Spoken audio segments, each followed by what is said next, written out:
Should we stay or should we go? The Scottish answer to the Brexit question sounds very particular. Let's start our road trip at Gordon Castle up in the north of Scotland. It's quite a special day. People from all the Moray area gather on the greens. Thousands enjoy the Gordon Castle Highland Games. It's the event of the year here around. Scottish fun and fierce fighting in competitions ranging from throwing a heavy stone and hammer to tough tug-of-war contests.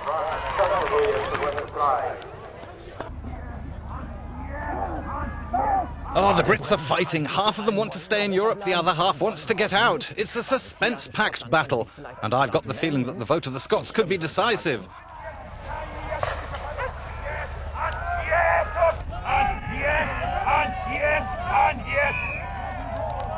60 to 75% of the Scots are in favour of staying in the European Union, such as these youngsters, members of a local folk group called Footering a Boot.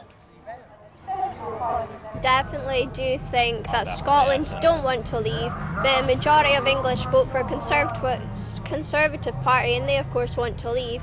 So if we do leave, like Lewis said, then there'll just be a bit of tension, and then we'll just want to kind of back off the rest of the UK as well. If we leave the EU, then we'll want to leave the UK as well.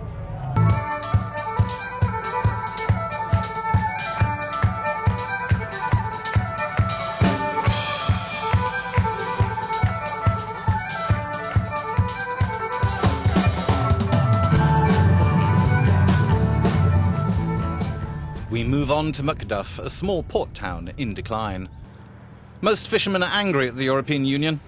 For decades, their number has decreased. Lots of young people left Macduff. Children grow up in poverty. But Ross Cassie blames the UK government for the decline, saying the region was neglected by London and helped by Europe.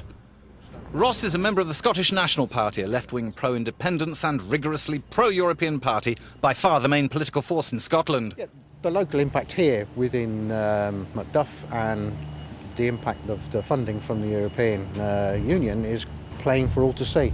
The slipway behind was, years ago, part EU funded.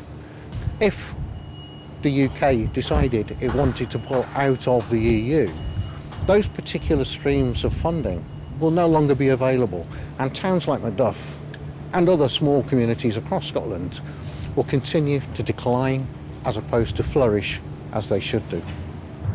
People in Macduff have plans for deepening the harbour. This could back the local ship repair industry, create jobs and make a real change. They don't believe that the UK government will hand over the needed millions for structural change. But Europe could. I would say the people of Scotland will be quite rightly angered if they're dragged out of the EU against their will by the rest of the UK. That will consequently lead, obviously, to further conversations being had within Scotland about our place within the United Kingdom.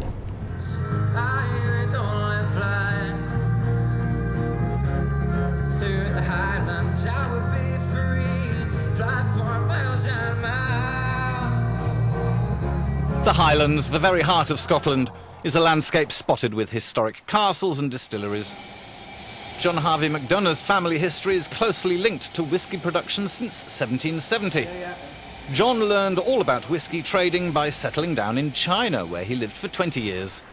A few years ago, he came back to his beloved homeland. Like many entrepreneurs, John's against leaving. Well, we have a huge business. We have maybe 80% of our business in Greater China, so that's Taiwan and China. We have a growing market in Europe and in North America, so we have a huge market to go for, and our market is the world. It is the world. Europe being a very important part of that. Thanks to European free trade agreements, exporter-oriented companies, such as distilleries, sell their products more easily, thereby generating benefits and jobs.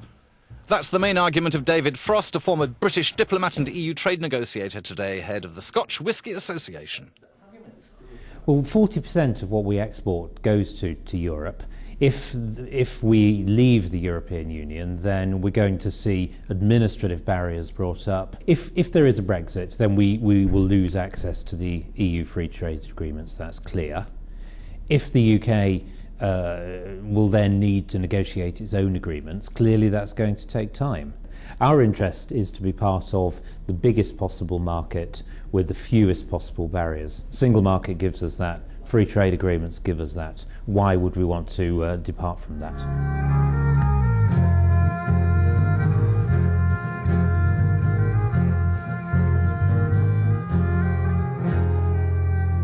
Rats and violence. Until a few years ago, that was everyday reality in this part of Glasgow called the Gorbals. Already by the late 19th century, this overpopulated area became known as a dangerous slum. Urbanisation projects in the 60s and 70s failed to bring about a change. Today, the high-rises are demolished one by one. This rubble's all that's left of Norfolk Court, a 24-storey building blown up just a few days ago. Today's concept for social housing is completely different. High-quality buildings, secured courtyards, and enough space to play and meet neighbours. Catherine and Michael invite us in. 4 children, a modest income, they remember the problems of the recent past. You can have 200 families in the one building. You know, and like Michael said, you could be sitting next, if your children are grown up in a culture of people who are into drugs, alcohol, gang fights, you know, it's too easy for them to become involved in that. You know, it's far more beneficial. I mean, that obviously, you know, this place, you know, European Union money, you know, help fund the regeneration of this area. So I mean that's only like a good thing. Catherine got a grandfather from Belgium, one great-grandfather from France and another from Germany, and somehow the family also has some Irish roots. So what's your opinion about Europe, Catherine? We don't just see ourselves as Scottish because we're born in Scotland. We are European. That makes me very proud to be European. I just think it would be rather foolish, you know, for the UK to exit from the European Union. Many Scots are convinced. Europe bears ordinary working-class people in mind. Europe shares, and Europe practices solidarity. The European Investment Bank has announced it's investing a further £1 billion into social housing in the UK. That's €1.3 billion, and could fund 20,000 new homes.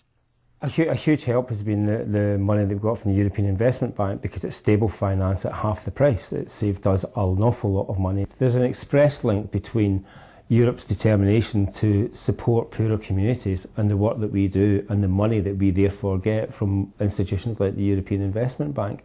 There's an absolutely clear link, and hopefully it'll be maintained, because without it, I don't know where we're going to get that kind of finance from in the future. Let's finish our road trip where we started it, at the Highland Games in Gordon Castle up north. It's time for the caber toss, throwing tree trunks. The future of Europe lies in the hands of the Scots. They could swing the UK's Brexit vote.